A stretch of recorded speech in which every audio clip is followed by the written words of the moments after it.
사랑하는 성도 여러분, 오늘도 온라인으로 인사를 드립니다. 주안에 다 잘 지내시는 줄 믿습니다. 코로나 바이러스가 계속 확산되면서 우리를 위협하고 우리를 두렵게 하고 있습니다. 이럴 때일수록 말씀과 기도에 힘쓰셔서 위기를 믿음으로 극복해 나가시기 바랍니다. 지난주에 위기를 극복하는 믿음의 태도에 관한 책을 읽어보았습니다. 많은 말이 있었지만 세 가지로 정리를 해보면, 첫 번째, 위기를 극복하기 위해서는 위로받는 사람이 되라는 것입니다. 즉, 하나님께로부터 위로받는 사람이 되라는 것이죠.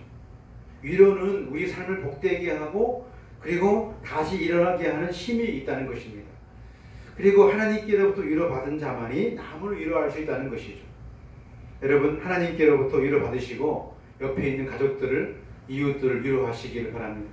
두 번째는 믿음을 키우라는 것입니다. 성경은 우리의 믿음을 씨나 나무로 비유를 많이 합니다. 그리고 어린아이의 믿음이 있고 장성한 자의 믿음이 있다고 그런 말씀을 하죠.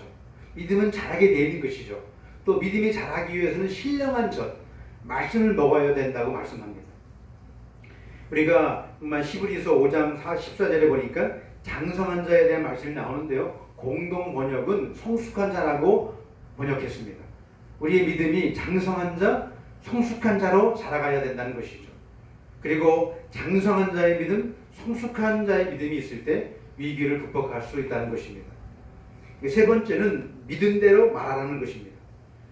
마가복음 11장 23절에 보니까 누구든지 이 산더러 들리어 바다에 던져지라 하며 그 말하는 것이 이루어질 줄 믿고 마음에 의심하지 않으면 그대로 되리라 라고 말씀했습니다.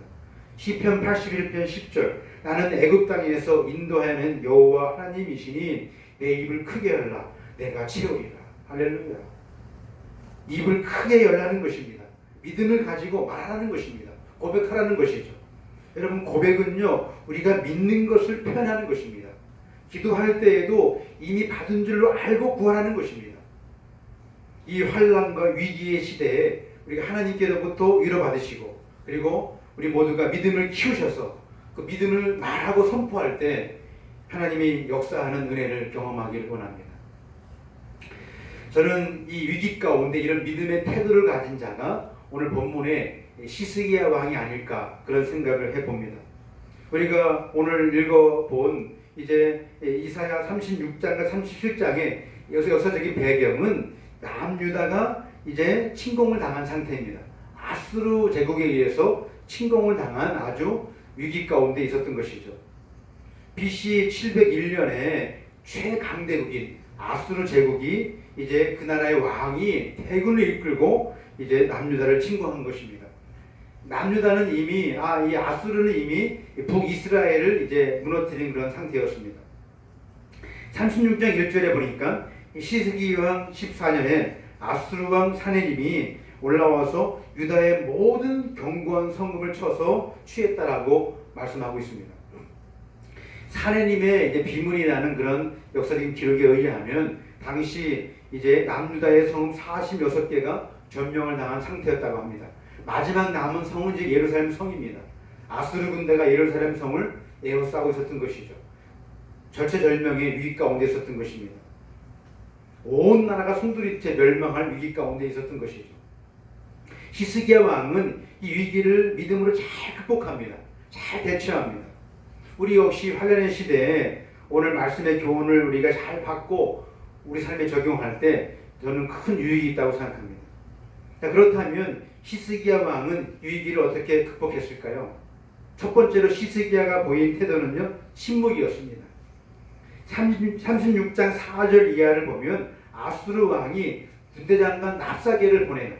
이 랍사게가 히스기야와 유다 백성들을 모욕합니다. 항복을 요구합니다. 더 나아가서 하나님까지 그들이 모욕을 합니다. 이 조롱하는 말로 히스기야와 유다 백성들을 하나님까지 모욕을 한 것이죠. 내가 믿는 것이 무엇이냐? 너희는 싸울 계략과 용기도 없고 이길 수 있다는 말만 할 뿐이다. 너희가 의지하려고 하는 애굽은 부러진 지팡이에 불과하다. 더 나아가 세상 어느 나라의 신도 아수르의 신과 왕을 이길 일이 없다. 너희가 믿는 여호와 하나님도 너희를 결코 견뎌낼 수 없다 라고 모욕하고 있습니다. 시스기야와 유다 백성들로서는 참기 어려운 순간이었을 것입니다. 시스기야를 찾아온 대신들이 옷을 찢었다고 했어요. 분노한 것이죠.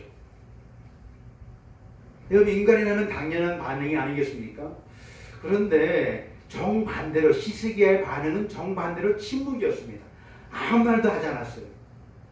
36장 21절에 보니까 그러나 그들이 잠잠하여 한 말도 대답하지 아니하였으니 이는 왕이 그들에게 명령하여 대답하지 말라 하였음이었더라.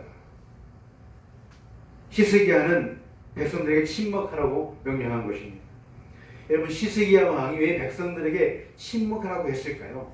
그 이유가 무엇이었을까요? 그 이유는 분명합니다.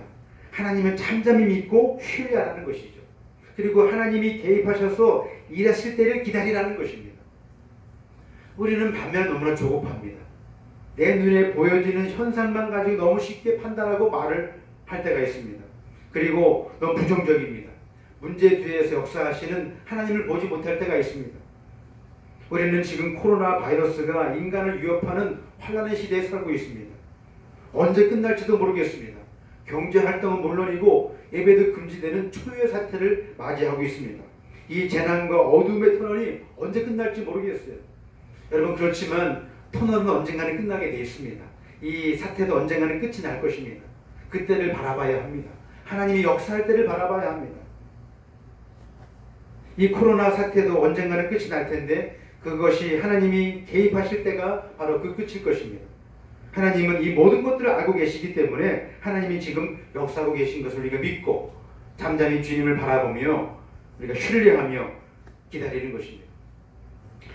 이사야 30장 18절에 보니까 그러나 여호와께서 기다리시나니 이는 너희에게 은혜를 베풀려 하심이요 일어나시나니 이는 너희를 긍휼히 여기려 하심이라. 대저 여호와는 정의 하나님이시라. 그를 기다리는 자는 복이 있도다. 할렐루야. 사랑하는 성도 여러분, 잠잠히 하나님을 바라보고 신뢰합시다.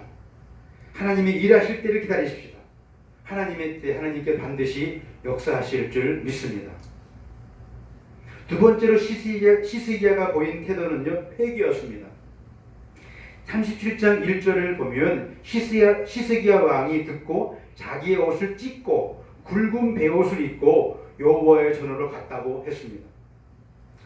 자, 아수르가 이제 예루살렘 성을 포위하고 랍사게의 모욕적인 말을 이제 시스기야 왕이 전해 들었어요. 그 말을 듣자마자 이 시스기야 왕은 그 자리에서 옷을 찢고 굵은 베옷을 입었다고 했습니다. 여기 옷을 찢고 굵은 베옷을 입었다는 것은요, 깊은 슬픔과 회개의 표현입니다. 시스기야 왕은 깊은 슬픔을 가지고 하나님 전에 나아가서 철저하게 자신을 내려놓고 회개를 드린 것이죠. 본문에는 회개의 내용이 나오지 않지만 이제 문맥의 흐름상 두 가지를 회개했음이 분명합니다. 첫 번째는 하나님을 의지하지 않고 애굽의 도움을 청한 일을 회개했다고 봅니다. 이사야 31장에 보면 애굽의 도움을 청한 자들에 대해 하나님이 지금 책망하시는 장면이 나오는데요. 그 애굽의 도움을 청한 자 중에 하나가 바로 시스기야 왕입니다. 만군의 여호와가 이스라엘을 보호하시고 지켜주시는데 어찌 우상의 나라인 애굽을 의지하려고 하느냐, 애굽의 도움을 청하라고 하느냐. 하나님이 그들을 책망하십니다. 회개를 촉구하신 것이죠. 시스기야 왕은 그 말씀을 기억하고 성전에 나아가서 하나님 앞에 엎드려 회개한 것입니다. 두 번째로 시스기야는 외교적으로 타협하라고 했던 것을 회개합니다. 열왕기하 18장으로 가보면 시스기야가 아수르 왕에게 사신을 보내는 장면이 나와요. 타협을 시도한 거예요, 외교적으로. 그들에게 이제 많은 예물을 보내서 이제 사네림의 왕의 마음을 돌리려고 했던 것입니다. 고국으로 돌아가 달라고, 우리를 이제 치지 말라고 외교적인 타협을 본 것입니다. 사네림이 많은 예물을 받고 잠시 공격을 멈춰요. 그렇지만 또 얼마 안 있다가 다시 2차 침입을 하게 됩니다. 시스기야는 위기의 순간에 먼저 하나님을 의지하기보다 외교적인 방법을, 인간적인 방법으로 해결을 시도했던 것이죠. 불신의 어떤 이 모습을 시스기야는 회개한 것입니다. 우리 역시 평상시에는 하나님을 의지한다고 하지만 위기가 찾아오고 어떤 문제가 찾아오다 보면 하나님보다 다른 것이 우선순위에 있을 때가 있습니다. 인간적인 방법을 앞세울 때가 있습니다. 물론 인간적인 노력도 필요하지만 우선순위의 문제입니다. 하나님을 의지하고 하나님께 도움을 청하는 일이 우리가 먼저 있어야 한다는 것입니다. 히스기야는 그러지 못했다는 것이죠. 히스기야는 그것을 철저하게 회개를 하고 있습니다. 여러분 어떠십니까? 내 삶의 문제 앞에서 하나님보다 앞선 것이 있다면 이 시간 히스기야처럼 깊은 참회의 기도가 필요할 것입니다. 세 번째로 히스기야가 보인 태도는요, 중보기도를 요청한 것입니다. 37장 2절에 이제 보면 히스기야가 성전에 나아가서 회개 기도를 드린 동시에 이제 이사야 선지자의 사람들을 보내는 장면이 나와요. 하나님의 도우심을 지금 청하고 있는 것이죠. 자, 3절 4절을 보게 되면요, 그들이 이사야에게 이르되 히스기야의 말씀에 오늘은 환난과 책벌과 능력이 나리라. 아이를 낳으려 하나 해산할 힘이 없음 같도다. 당신의 하나님 여호와께서 랍사게의 말을 들으셨을 것이라. 그가 그의 상전 아수르 왕의 보냄을 받고 살아계시는 하나님을 해방하였은즉 당신의 하나님 여호와께서 혹시 그 말로 말미암아 견책하실까 하노라. 그런즉 바라건대 당신은 이 남아있는 자를 위하여 기도하라 하시더이다. 지금 이사야 선지자를 통해서 하나님께 중보기도를 요청한 것입니다. 3절 하반절을 보기 인상적인 말이 나와요. 오늘은 환난과 책벌과 능력이 나리라. 아이를 낳으려 하나 해산할 힘이 없음같도다. 아이가 태어날 때가 되었는데도 해산할 힘이 여인에게 없는 것처럼 지금 이 자신과 이 나라가 아주 무기력한 절망 가운데 있다는 사실을 우회적으로 표현한 것입니다. 히스기야는 지금 하나님 내가 어느 정도 힘이 있으니까 능력이 있으니까 하나님 조금만 도와주세요. 이 정도가 아니라 나와 이 나라는 아무런 능력이 없습니다. 전적으로 무능합니다. 하나님이 당장 도와주시지 않으면 우리는 망합니다. 한마디로 하나님께 바짝 엎드려서 주의 종에게 중보기도를 부탁한 것입니다. 철저한 겸손이에요. 자기를 완전히 끼어진 것이죠. 끼어들여서 하나님 앞에 정말 모든 것 내려놓고 하나님 도와주시지 않으면 나는 망합니다. 하나님께 정말 절망하는 마음으로 기도드렸던 것입니다. 히스기야의 이런 기도에 하나님 어떻게 침묵하시겠습니까? 37장 6절 7절을 보게 되면 이사야 선지자가 하나님께 받은 말씀을 이제 전달하는 장면이 나오게 돼요. 6절 7절을 보게 되면요, 이사야가 그들에게 이르되 너희는 너희 주께서 주에게 이렇게 말하라. 여호와께서 이같이 말씀하시되 너희가 들은 바 아수르 왕의 종들이 나를 능력한 말로 말미암아 두려워하지 말라. 보라, 내가 영을 그들 속에 두리니 그가 소문을 듣고 그의 고국으로 돌아갈 것이며 또 내가 그를 그의 고국에서 칼에 죽게 하리라 하셨느니라 하니라. 두 가지 응답이 있죠. 첫 번째는 두려워하지 말라는 것입니다. 아수르 왕과 그 신하들이 하나님을 비방하고 이제 정말 너희들을 이제 비방하고 모욕을 주었지만 그 말로 말미암아 두려워하지 말라. 하나님 반드시 그들을 벌하실 것이다. 두 번째는 하나님이 영을 그들 속에 두어서 그들을 반드시 고국으로 돌려보내겠다. 그들을 멸망시키겠다는 그런 약속입니다. 이 약속의 말씀은요, 말씀 그대로 이루어집니다. 아수르 군대는 힘 하나 못 쓰고 다 물러가요. 역사적인 기록에 의하면 아수르 군대가 예루살렘을 이제 포위할 때 새장에 있듯이 그렇게 예루살렘을 포위했다 그랬어요. 그런데 기록에 의하면 예루살렘 성 입성에는 들어가지 못했다. 한 발자국도 들어가지 못했다라고 기록을 하고 있습니다. 완벽한 승리죠.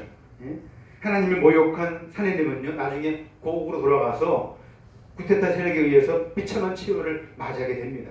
하나님은 모욕한 자에 대한 치유의 어떤 말로죠. 히스기야는 자신은 물론 자신도 하나님 앞에 철저하게 하나님 앞에 기도했지만 이제 겸손한 마음으로 중보기도를 요청함으로 말미암아 놀라운 기적과 하나님의 역사를 경험하게 된 것입니다.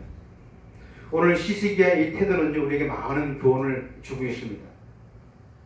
제가 2주 전에 이제 우리 교회에 있었던 중보기도를 통한 하나님의 응답을 제가 간증한 일이 있었습니다. 기억하시는지 모르겠어요. 말하자면 그 외에도 많을 것입니다. 사랑하는 성도 여러분, 어떤 문제와 어떤 염려가 있습니까? 교회 앞에 기도를 요청하십시오. 주의 종에게 기도를 요청하십시오. 히스기야처럼 나의 참적인 무능을 인정하시고 회개하는 마음으로 겸손한 자세로 하나님께 도움을 청하십시오. 하나님의 때 놀랍게 역사하실 줄 믿습니다. 말씀을 마무리하겠습니다. 매일 성경 그룹 스터디에 보니까 이 본문과 관련해서 아주 교훈적인 말씀이 있었습니다. 한번 들어보십시오.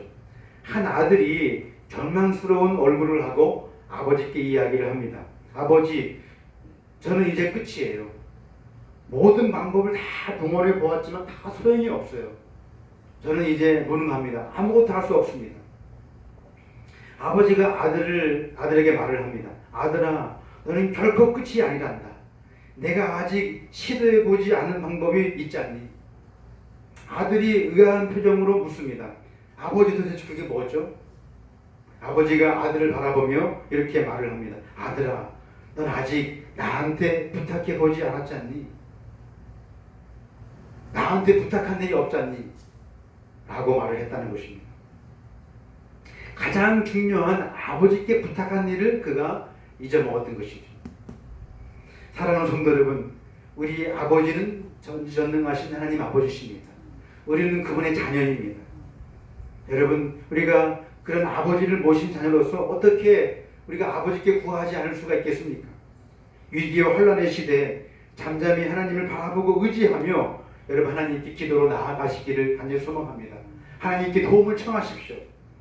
우리 모두가 하나님의 놀라운 역사와 기도의 응답과 정말 우리와 함께 하시는 하나님의 놀라운 은혜를 경험하시는 여러분 되시기를 주님의 이름으로 간절히 축원합니다. 기도하시겠습니다. 지금도 살아계셔서 역사하시는 하나님 아버지, 하나님은 언제나 우리와 함께 하시고 우리를 사랑하시는 줄 우리가 믿습니다. 오늘도 그 하나님 앞에 예배하고 기도하게 하시니 감사드립니다. 지금 우리는 한 번도 경험하지 못한 혼란의 시대를 살고 있습니다. 우리나라는 물론 전 세계가 코로나 바이러스로 고통당하고 있습니다. 이 사태가 언제 끝날지 아무도 모르는 불안함이 있습니다. 죽음에 대한 두려움이 있습니다. 경제적으로도 힘든 시기를 보내고 있습니다. 현장 예배도 드리지 못하고 있습니다. 이런 상황에서 먼저 우리가 우리의 한계를 인정하고 하나님께 잠잠히 나아가 하나님의 도우심을 구하게 하여 주옵소서. 그동안 교만했던 우리의 죄를 회개하게 하시고 하나님 앞에 겸손히 엎드려 기도하게 하여 주옵소서. 히스기야처럼 전적으로 하나님만을 의지하며 기도할 때 우리 모두에게 놀라운 은혜와 역사를 허락해 주시옵소서. 기도는 하나님 자녀의 특권이고 고난을 이길 수 있는 원동력임을 믿습니다. 하나님 아버지, 당신의 자녀들이 간절한 기도를 드렸사오니 주여 우리의 기도에 응답해 주시옵기로 나옵나이다. 한 교회가 더 이상 하나님의 영광을 가리지 않게 하시고 빛과 소금의 역할을 잘 감당하게 하여 주시옵소서. 이 나라의 민족을 불쌍히 여겨 주시옵소서. 코로나 퇴치를 위해 수고하시는 모든 분들에게 지혜와 능력을 허락해 주시옵소서. 우리 생선능교회 식구들과 해외에 있는 자녀들, 지체들, 선교사님들을 코로나로부터 지켜 주시옵소서. 건강을 지켜 주시옵소서. 이번 한 주간도 우리의 현실을 바라보지 말고 그 현실 뒤에 역사하시는 주님을 바라보게 하여 주시옵기로 나옵나이다. 부정적인 말은 하지 않게 하시고 믿음의 고백을 통해서 믿음의 선포를 통하여서 우리 모두가 하나님의 일하심을 경험하는 복된 날이 되게 하여 주시옵소서. 놀라운 응답의 역사를 우리 가운데 허락해 주시옵소서. 이 모든 말씀 예수님의 이름으로 간절히 기도드렸사옵나이다. 아멘.